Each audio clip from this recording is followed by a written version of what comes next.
Hello and welcome to this video on trusting the process. My name's Anna Jones. I'm a transformational facilitator and the creator of the Self-Success Circle, a circle where women come together to empower themselves and their intentions, to boost their self-confidence and to have their voices seen and heard so that they can become real change makers in the world.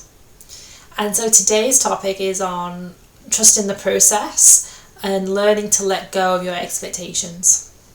So the first thing that comes to mind when I think about learning to let go and trust the process is that it's really difficult from an ego point of view to let go and trust that everything will be okay, because part of us wants to always feel in control of ourselves and our lives and where we're going and what we're creating. So when we don't see tangible results, when we don't have evidence-based outcomes in front of us that things are going to work for us and be in our favour, we can take it very personally, and we can take those setbacks in a way that make us feel inadequate and that we can't trust ourselves, and we go into those shame-based meaning making instead of utilising what's coming up for us and learning to basically add it as fertilizer to what we're creating so that it can become even more powerful and more potentials are awakened within that.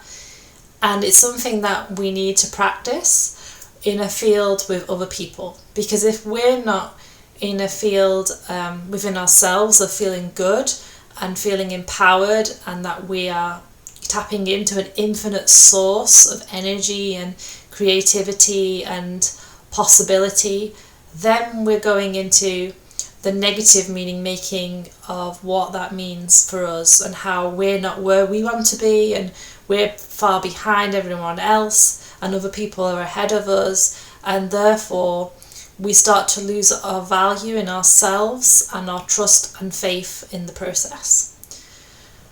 So much of our lives, our daily routines, is comparing ourselves with other people, especially these days when we look on social media, on Instagram. Someone else may have an amazing body that we feel is better than ours, or someone who's, got more money than us, or seems like they're in a happy relationship, or they've got this amazing house. So there's something that we're not getting or receiving. And we feel like in order to be worthy of popularity, of success, we need to achieve all those things in the real world, in the physical world, so to speak.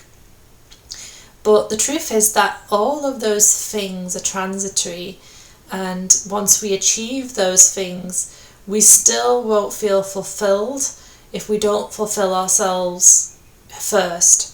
So if we don't feel abundant first, but then we go out and get money, and we still won't feel abundant, because it really comes down to feeling that and attracting it first. So that's why, for example, a lot of lottery winners may lose their money if they don't feel abundant first, and they're not used to working with the structures of having more abundance and more money. They can find themselves breaking down that new story because it's not familiar, and it's easier then to lose your money as a result. So that's kind of how the basis of the law of attraction works, is like attracts like. And when we're in a mindset of abundance, we'll attract more money. If we're in a mindset of love, we'll attract the right people into our lives, and so on and so forth. And as creators, what we really need to do is focus our potential on what's emerging for us in the next space. So maybe the next thing we'd like to create is a book, or a women's circle, or some other kind of business that's going to add amazing value to this world and really help other people to feel inspired. What we need to do is to have faith that our visions are real, and that we can then create them through taking the next action steps towards our goals. So it's working with both the masculine and the feminine qualities to create tangible things in this 3D world based on flow and structure, matter and form. And so we need to get into that mindset first and foremost of this is what we want to create. So that's number one. What am I wanting to create?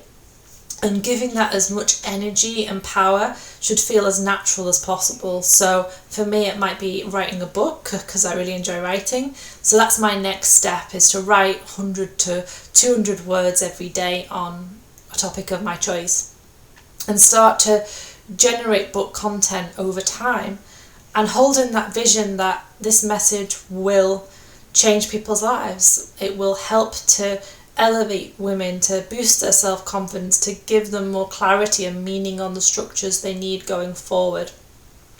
But I need to hold the space where that isn't happening, where the book isn't in creation and hasn't yet been formed. I need to hold the space for its growth.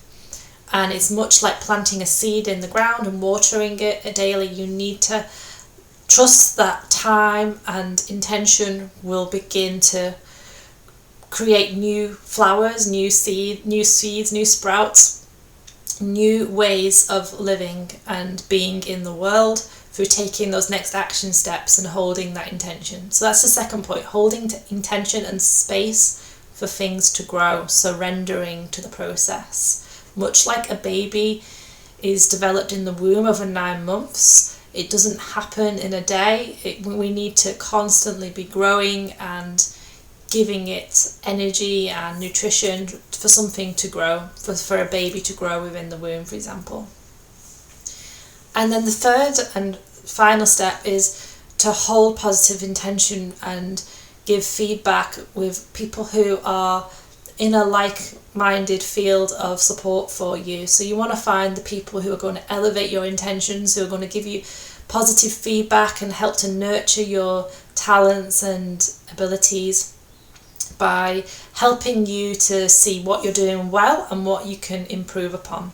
And once you're in that field of support and generating feedback from yourself and other people, you can begin to manifest much quicker, because not only are you elevating your frequency, but you're beginning to create from a place of possibility and positivity rather than a place of limitation and contraction. So really that is how we open ourselves up to the entelechy of the universe, by holding our intentions, giving it space, and then amplifying and nurturing and giving it real amplification in the world.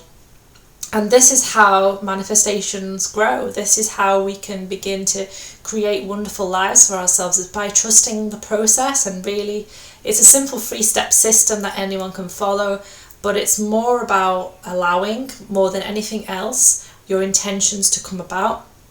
And if they don't come about in the way that you expected them to, that's okay as well, because there was some lesson in it, there was something that you learnt along the way regardless. And it's more about taking actions and seeing what works and practicing who you are becoming and what you are creating, and then allowing new possibilities to emerge from that you wouldn't have otherwise have maybe had brought into your awareness. So yeah, so hopefully that is a helpful video for you today on why you should trust the process and simply allow things to come to you at the right place and the right time. And just trust that whatever is happening, whether it's seen as positive or negative, everything in your life is happening for your own success. And it's simply about taking the next step and keep moving forward so that you keep generating positive outcomes, whatever happens. And yeah, so I hope this video has been helpful, and I will keep making these videos going forward so that I can keep on creating and inspiring you with these topics and seeing what new possibilities are emerging for you from these insights. And yeah, thank you very much for listening, and I will see you soon. Take care. Goodbye.